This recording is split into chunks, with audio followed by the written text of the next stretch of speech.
Hello and welcome. Iqbal international law services से हाजिर हूँ एक नए लीगल टॉपिक के साथ। आज के जो हमारा टॉपिक है वो है desolation of the marriage on the basis of watta satta. Desolation of the marriage on the basis of watta satta, on the basis of exchange marriage, यानी desolation of the marriage on the basis of exchange marriage. अगर कोई शादी exchange marriage के साथ हुई है तो क्या वो शादी डिसॉल्व हो सकती है या नहीं हो सकती? This is today topic.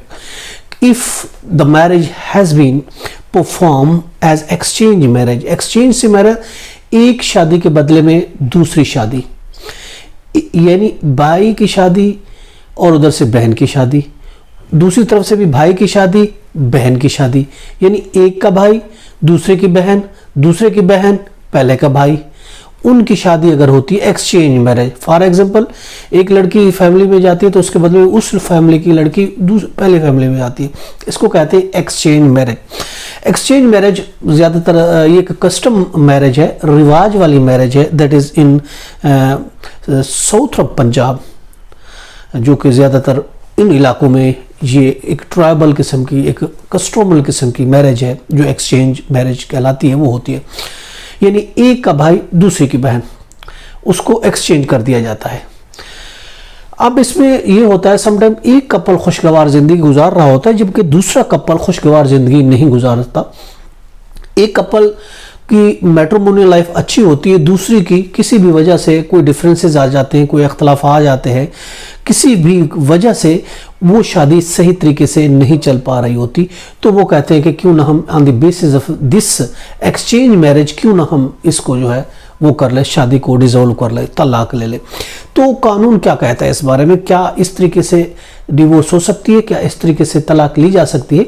देखिए, वो ये ग्राउंड लेता है, अगर वो ये कहता है कि जी एक जो है ये डिवोर्स ले रही है, अब एक कपल जो है वो खुश है, दूसरा खुश नहीं है, दूसरे में से एक तलाक के ले, दो में से दो कपल गए, एक में से एक तलाक ले जाता है, तो खामद ये नहीं कह सकता कि मेरी बहन खुशगवार जिंदगी गुजार रही है, अगर मेरी बीवी को तलाक, यानी अगर मेरी बीवी को तलाक हो गई तो मेरी बहन को भी तलाक हो जाएगी। This is not good play, ये आपका ग्राउंड नहीं है, ये आप प्ले नहीं ले सकते कि फॉर एग्जाम्पल मेरी बीवी गई है डिवोर्स के लिए और मेरी बहन उनके घर में है, तो अब मैं ये नहीं कह सकता, देखिए मेरी जो सिस्टर है वो एक अच्छी और खुशगवार ज़िंदगी गुजार रही है, अगर मेरी बीवी ने वाइफ ने तलाक ले ली तो ऑफ कोर्स मेरी बहन का भी घर उजड़ जाएगा। This play can not be red, ये आप प्ले नहीं ले सकते, ये आप ग्राउंड नहीं ले सकते, और ना ही कोर्ट इस चीज़ को मानेगी। कोर्ट एवरी केस सर्कमस्टांसेस हर केस को अलहदा देखेगी, ठीक है, ऑफ कोर्स जुड़े हुए हैं, मगर वो एक को देखेगी। समझ में ऐसा भी होता है एक कपल ठीक रह रहा तो उसकी नहीं होती, दूसरे की डिवोर्स ले लेते, फिर भी उनकी जिंदगी जो है उनकी मैट्रिमोनियल लाइफ बहुत अच्छी गुजरी होती, तो ये अब ग्राउंड नहीं लिया जा सकता। और ये एक ऐसी रस्म है जो शरीयत से बढ़कर नहीं है, ये इट इज़ अगेंस्ट द शरीयत, ये शरीयत के ख़िलाफ़ है, कानून के ख़िलाफ़ है, इस तरीके से आप नहीं कर सकते। शरीयत सबसे इम्पोर्टेंट चीज़ है, शरीयत जो है इस्लाम सबसे इम्पोर्टेंट है, वो सबसे बढ़कर है, उससे बढ़कर कोई रस्म नहीं है, उससे बढ़कर कोई रिवाज नहीं है, कोई कस्टमर नहीं है। तो इस बेस पर अगर वो डिवोर्स खुला लेना चाहती है तो ऑफकोर्स उसका खुला हो जाएगी, कि ये नहीं कह सकता चूँकि मेरी बहन दूसरा घर टूट जाएगा इसलिए इसको खुला नहीं दिया जाए, ऐसा कुछ नहीं है।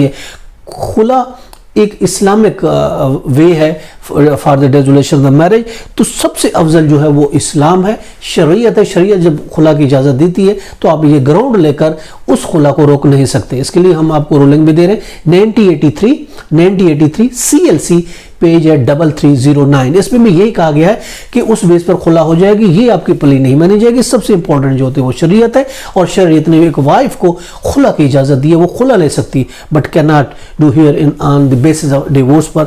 इस बेसिस पर ऑन द एक्सचेंज मैरिज के बेस पर खुला नहीं, डिवोर्स नहीं हो सकती, हाँ अलबत्ता खुला हो जाएगी। This is today topic and I am going to signing off. Have a nice day. अल्लाह हाफिज़।